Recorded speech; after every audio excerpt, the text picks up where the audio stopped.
Hello, ఆవకాయ పచ్చడి పెట్టేద్దామా? నేను కొలతలు డిస్క్రిప్షన్లో మెన్షన్ చేస్తాను, చూసేయండి.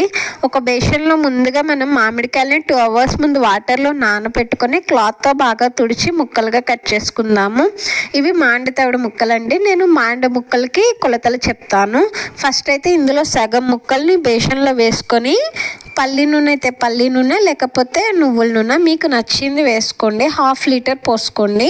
ముక్కలు అటు ఇటు తిప్పుతూ చక్కగా కలుపుకుందాము. ఇప్పుడు మిగతా ముక్కలు కూడా వేసుకొని కలుపుకుందాము. ఫస్ట్ అన్ని ముక్కలు వేసేస్తే ఆయిల్ కిందకి వెళ్ళిపోద్ది, అందుకని ఇలా చేయటం. ఇప్పుడు వీటిని మూత పెట్టి ఒక 10 నిమిషాలు అలా ఉంచేద్దాము. ముక్కలు ఇలా ఆయిల్లో ఉంచటం వల్ల ముక్క మెత్తపడకుండా ఉంటుంది.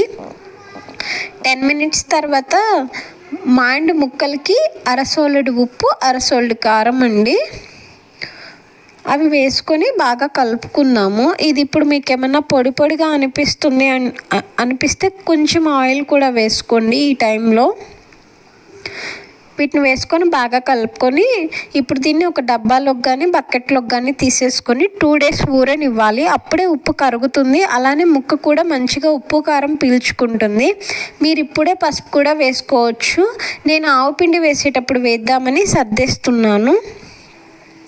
ఈ 2 days రోజుకి ఒక్కసారన్నా సరే పొడిగా ఉన్న గంటెతో పైకి కిందకి కలుపుకోవాలండి, అప్పుడే ఉప్పు చక్కగా కరుగుతుంది. వీటన్నిటిని ఇప్పుడు బకెట్లోకి తీసేసుకొని మూత పెట్టేసి ఒక 2 days అలా పక్కన పెట్టేద్దాము.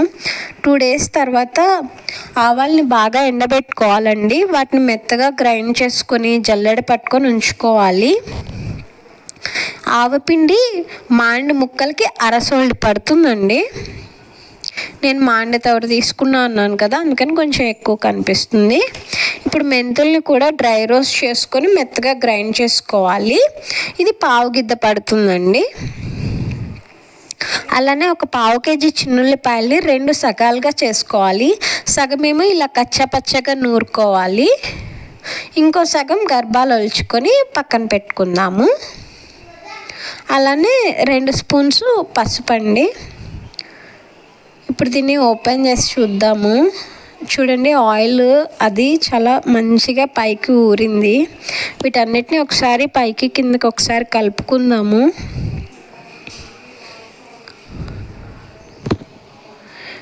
ఇప్పుడు పసుపు, మెంతిపిండి, ఆవపిండి, చిన్నులపాయలు ఒక్కొక్కటిగా వేసుకొని కలుపుకుందామండి.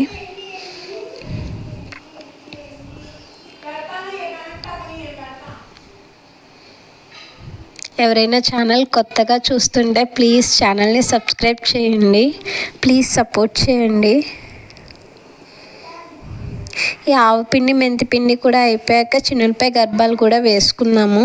చక్కగా పైకి కిందకి కలుపుకోవాలి. ఇప్పుడే కావాలనుకుంటే ఇది పిండ్లన్నీ పంటినాయి కదండి, ఏమన్నా ఆయిల్ తగ్గింది అనిపిస్తే ఇంకో 1/2 లీటర్ ఆయిల్ కూడా వేసుకొని కలుపుకోండి. అప్పుడే ముక్క మెత్తపడకుండా చక్కగా ఉంటుంది. ఇది ఇంకో రోజు ఇలా మూత పెట్టేసుకొని పక్కన ఉంచుకోవాలి. చక్కగా ముక్కలో నుంచి పులుపు కూడా దిగి చాలా బాగుంటుందండి. నెక్స్ట్ డే ఓపెన్ చేసి చూపిస్తాను. ఇది నెక్స్ట్ డే అండి. చూసారు కదా, ఆయిల్ అంతా పైకి వచ్చి చక్కగా పచ్చడి తయారైంది. ముక్కలో నుంచి పులుపు కూడా దిగి చక్కగా వేసుకొని తినడానికి రెడీ అయిపోయినట్టే. ఇంక ఈ రోజు నుంచే దీన్ని ఇంకా జాడీలోకి లేకపోతే డబ్బాలోకి ప్యాకింగ్ కవర్స్తో కానీ అలా సర్దుకొని ఫ్రిడ్జ్లో పెట్టేసుకుంటే కలర్ కూడా అలానే ఉంటుంది, ముక్క కూడా అస్సలు మెత్తపడదండి. ఛానల్ ఎవరైనా కొత్తగా చూస్తుంటే ప్లీజ్ సబ్స్క్రైబ్ చేయండి, లైక్ చేయండి, ప్లీజ్ సపోర్ట్ చేయండి. దీన్ని ఇప్పుడు తీసుకొని సర్దేసుకుందాం, డబ్బాలో పెట్టేసుకుందాం. ఏదేమైనా కానీ ఇలా అన్నీ సర్దేశాక పచ్చడి కలుపుతున్న బకెట్లో అన్నం కలుపుకొని కొత్త ఆవకాయ రుచి చూడటం నెక్స్ట్ లెవెల్ ఉంటుంది కదా. మీలో ఎంతమంది అలా చేస్తారు?